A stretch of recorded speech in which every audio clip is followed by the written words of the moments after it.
All right, let's jump right in. Today, we're doing an explainer on a topic that literally every single student out there deals with. We're going to figure out exactly how to take this everyday topic and turn it into a flawless CEFR B2 level speaking response. We're focusing on the SPM Speaking Part 2 exam, and the topic is sleeping habits. Now, sleep is obviously a massive part of a healthy lifestyle, but taking something you just do automatically every night and structuring it into a high-scoring exam answer, well, that takes a bit of strategy, and that's exactly the blueprint we are going to build together today. Let's be real for a second. In today's incredibly fast-paced world, so many teenagers and students are just running on empty. You're constantly trying to juggle a mountain of schoolwork, extracurriculars, and, the totally irresistible pull of your phone late at night. It's a massive modern struggle. Personally, I know that keeping a solid sleep routine is literally the only way I can stay active and focused. If you start your speaking response by acknowledging this reality, using conversational phrases like nowadays or in today's world, you immediately hook the examiner. It shows you really grasp the bigger picture right out of the gate. So take a look at the actual exam prompt we're using as our blueprint today. Notice how it asks about your sleeping habit, but it also gives you 4 very specific bullet points you absolutely should hit: when you usually go to sleep, what your pre-bedtime routine is, how to improve your habits, and why having a good routine is so important for your health. This prompt is basically handing you the exact structure for your answer on a silver platter. To mirror that perfectly, our agenda for this explainer follows those exact same 4 steps: when to sleep, the pre-bedtime routine, improving your habits, and finally, the importance of sleep. Okay, moving straight into section 1, when I usually go to sleep. Let's establish that baseline routine.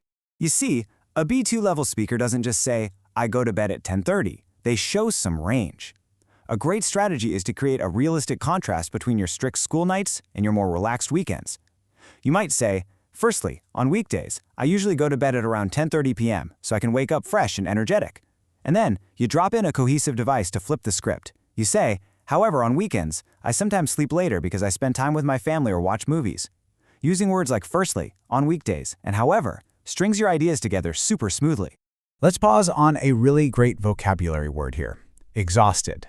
Instead of just telling the examiner you feel very tired, upgrading to exhausted gives your score an instant bump. You can explain that you stick to that 10:30 p.m. schedule because you desperately want to avoid feeling utterly exhausted the next day in class. It's a powerful, descriptive word that adds so much more emotional weight to your routine. All right, shifting gears to section 2, what I normally do before going to sleep. Here is where you outline your practical, step-by-step routine right before bed. But again, the real magic is in how you connect these steps. Don't just list things off like a robot. Start simple. Before going to bed, I usually brush my teeth and prepare my school uniform. Then layer it up. Besides that, I listen to calming music or read a book. You can even throw in addition, I make it a habit to put my phone away. See how phrases like besides that and in addition turn a boring list into a flowing, natural narrative? And this brings us to building a strong logical argument. Why exactly do we avoid electronic devices? Well, because of the screen light. You want to make this cause and effect relationship crystal clear. Say something like, I avoid electronic devices. As a result, screen light doesn't negatively affect my sleep quality. That little phrase, as a result, proves to the examiner that you aren't just memorizing actions, you actually understand the why behind what you're doing. Here's another brilliant B2 power word for your toolbox: relaxation. When you mention reading a book or listening to calming music, don't just say, it feels nice. Say, these activities promote deep relaxation for my mind. It sounds mature, sophisticated, and perfectly captures that feeling of just letting go of all the daily tension. Next up is section 3, how to improve sleeping habits. Time for some prescriptive advice. Now we are moving into advice mode, firing off actual tips for improvement. You want to suggest things like following a fixed schedule, avoiding caffeine and heavy meals, exercising regularly, and keeping your bedroom comfortable. But just like before, stitch them together. People should follow a fixed schedule. Moreover, they should avoid caffeine. For example, drinking coffee late at night totally ruins concentration. Linking your suggestions with words like moreover and for example is absolutely key here. But let's be honest, right? A routine is completely useless if you don't actually stick to it. And that brings us to an awesome vocabulary upgrade: consistent. Rather than just saying doing it every day, say it is vital to maintain a consistent sleeping schedule. It's a precise, high-level way to describe doing something the exact same way over time. Finally, we have Section 4, Why Good Sleeping Habits Are Important. Let's look at the big picture health benefits. The physical and mental benefits of getting enough sleep are just immense. It helps the body recover and actively reduces stress. But we don't want to stop there. Add in, furthermore, enough sleep improves memory, focus, and boosts emotional health. And then bring it right back to the student experience. Consequently, students who sleep well perform significantly better in school and daily activities. Those linking words, furthermore for adding extra points, and consequently for showing the ultimate result, are absolute gold in a speaking exam. Check out these two powerhouse phrases: productivity and stress management. These are your ultimate real-world rewards.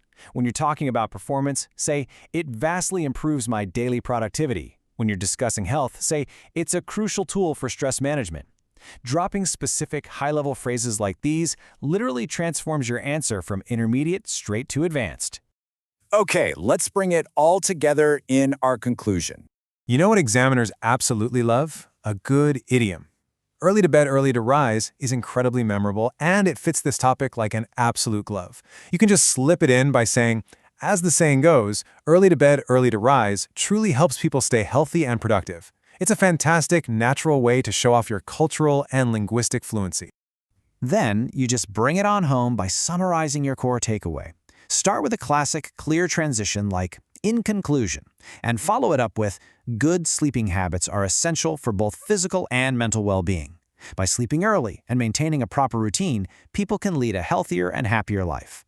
It's a neat, perfect little bow on everything you've just spent the last few minutes explaining. And there you have it, a highly cohesive, vocabulary-rich guide to completely mastering the sleeping habits prompt. But before we wrap up this explainer, I want to leave you with a quick thought outside of the exam room. Knowing all these incredible benefits of consistency, relaxation, and finally ditching those screens, will you actually change your bedtime routine tonight? Think about it. Thanks so much for hanging out and learning with me today, and I'll catch you on the next explainer.